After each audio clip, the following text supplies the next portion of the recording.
Welcome back to my channel. आप सब कैसे हो? उम्मीद करती हूँ अच्छे होंगे। मैं ठीक हूँ। चलिए आज आप लोगों को सुनाती हूँ एक और कहानी। उड़ीसा की पवित्र भूमि में भक्ति, शक्ति और परंपरा से लिपटा एक दिव्य शहर छिपा है, जगन्नाथपुरी धाम। चार धामों में से एक के रूप में जाना जाने वाला यह सिर्फ एक मंदिर नहीं है, ये दुनिया भर में लाखों भक्तों के दिल की धड़कन है।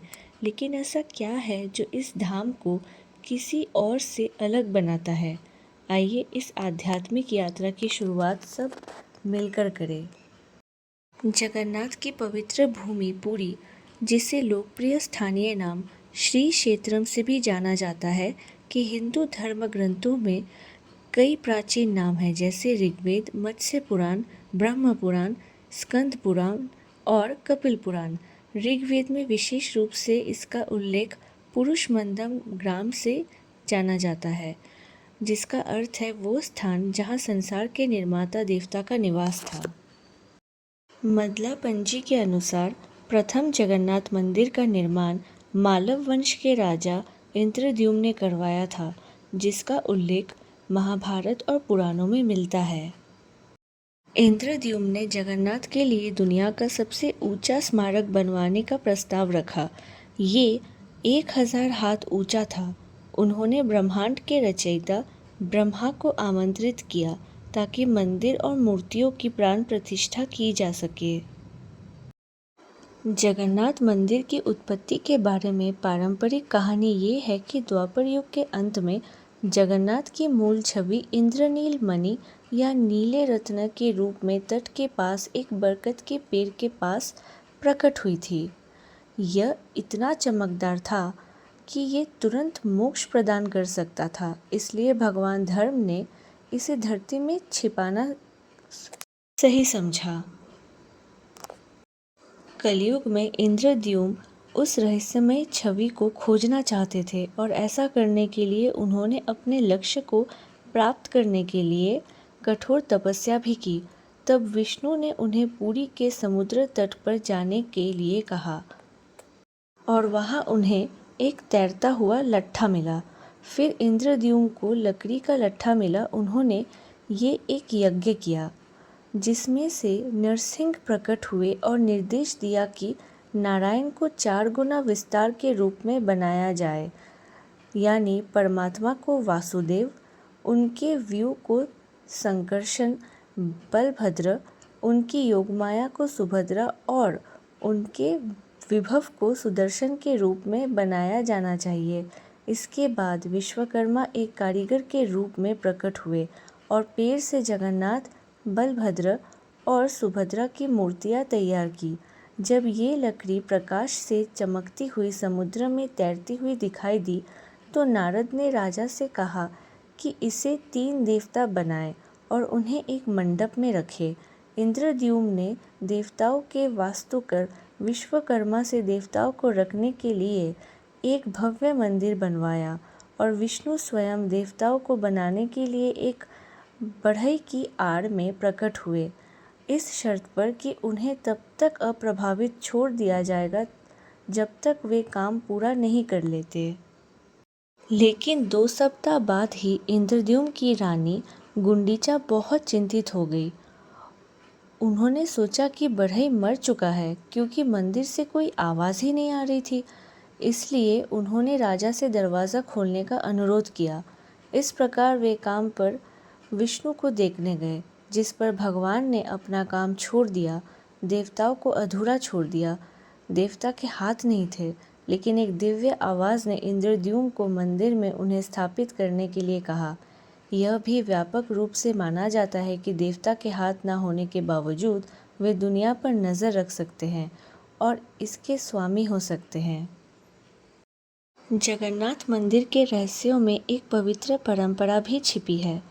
नवकलेवर के दौरान लकड़ी की मूर्तियों का नवीनीकरण हर 8, 12 या 19 साल में विशेष रूप से चुने गए नीम के पेड़ों से नई मूर्तियां बनाई जाती है और उनकी नक्काशी गुप्त रूप से की जाती है।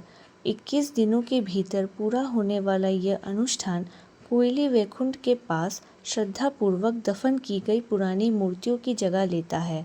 2015 में लाखों भक्तों ने इस गहन घटना को देखा, नवीनीकरण के दिव्य चक्र का सम्मान किया और जगन्नाथ मंदिर की लकड़ी की मूर्तियों की आध्यात्मिक विरासत को कायम रखा। अब यदि रसोई की बात करें तो सभी महाप्रसाद शाकाहारी होते हैं और सख्त सात्विक मानदंडों का पालन करते हैं। ऐसा माना जाता है कि भक्तों की संख्या चाहे जितनी भी हो, भोजन कभी बर्बाद नहीं होता। एक बार चढ़ाए जाने के बाद महाप्रसाद को कोई भी व्यक्ति खा सकता है, चाहे उसकी जाति, पंथ या धर्म कुछ भी हो। ऐसा भी मानते हैं कि देवी महालक्ष्मी स्वयं मंदिर की रसोई की देखरेख करती है। बाहरी तापमान नियंत्रण न होने के बावजूद भोजन ताज़ा और स्वादिष्ट रहता है।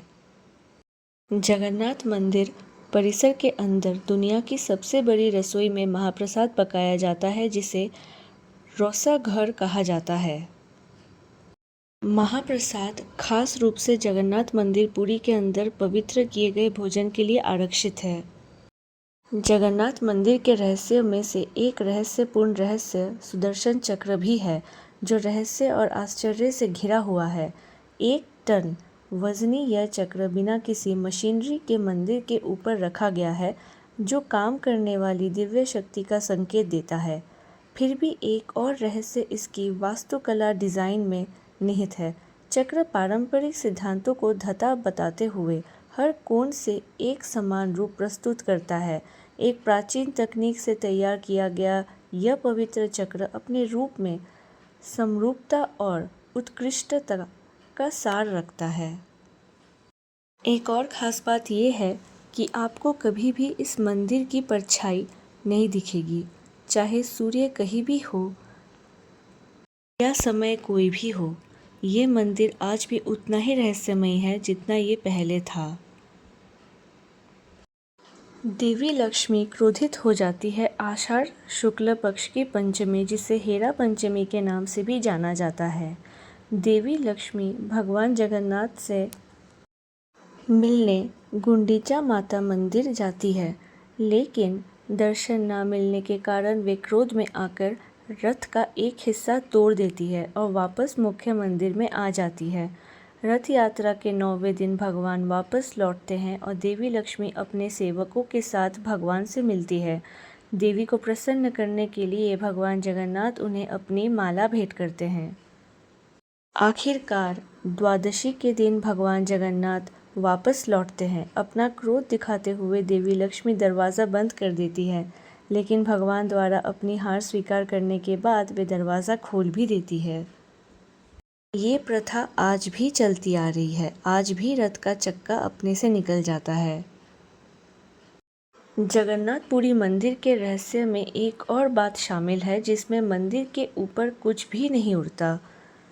भारत के अन्य मंदिरों के विपरीत इस पवित्र स्थल के ऊपर कोई पक्षी या विमान नहीं उड़ता। ऐसा लगता है जैसे किसी दैवीय शक्ति ने इसे नो फ्लाई जोन घोषित कर दिया है, जो बिना किसी तार्किक स्पष्टीकरण के रहस्य में डूबा हुआ है। लेकिन 2020 में कुछ लोगों ने मंदिर के ऊपर पक्षियों को उड़ते हुए देखा था और उसी साल भारत में और पूरी दुनिया में कोविड फैल गया था। ऐसा भी माना जाता है कि जब इस मंदिर में कुछ भी अनहोनी होती है तो यह एक संकेत होता है कि पूरी दुनिया में कुछ होने वाला है। इस मंदिर के ऊपर लगे झंडे को हर दिन बदला जाता है। ऐसा माना जाता है कि अगर किसी दिन ये झंडा नहीं बदला गया तो मंदिर 12 सालों के लिए बंद हो जाएगा। आइए अब बात करते हैं पुरी में स्थित महोदधि समुंदर की। कहते हैं कि गंगा और यमुना जितनी पवित्र यह समुंदर अपने भक्तों के सारे पाप को धो सकती है। चैतन्य महाप्रभु कहते हैं, हरिदासे समुद्र जाले स्नाना करेला प्रभु कहे, समुद्र ए महातीर्थ हैला। इसका अर्थ हुआ कि जो भी व्यक्ति इस समुद्र में आके पवित्र स्नान करता है उसकी महातीर्थ पूरी होती है और उसे उसका लाभ मिलता है। कई लोग इस समुद्र में नहाने से पहले एक सिक्का डालते हैं और शाम को इस समुद्र की आरती भी होती है। जैसे ही आप सिंह द्वार प्रवेश द्वार से अंदर कदम रखते हैं, समुद्र की लहरों की आवाज़ पूरी तरह से गायब हो जाती है, खासकर शाम के समय। मंदिर की दीवारों के भीतर ये सन्नाटा समुद्र माई की शांति की इच्छा की पूर्ति माना जाता है। इस घटना के लिए कोई वैज्ञानिक व्याख्या नहीं हो सकती, जिससे आगंतुक मंदिर के वातावरण को नियंत्रित करने वाली अदृश्य शक्तियों के प्रति विस्मय में पड़ जाते हैं।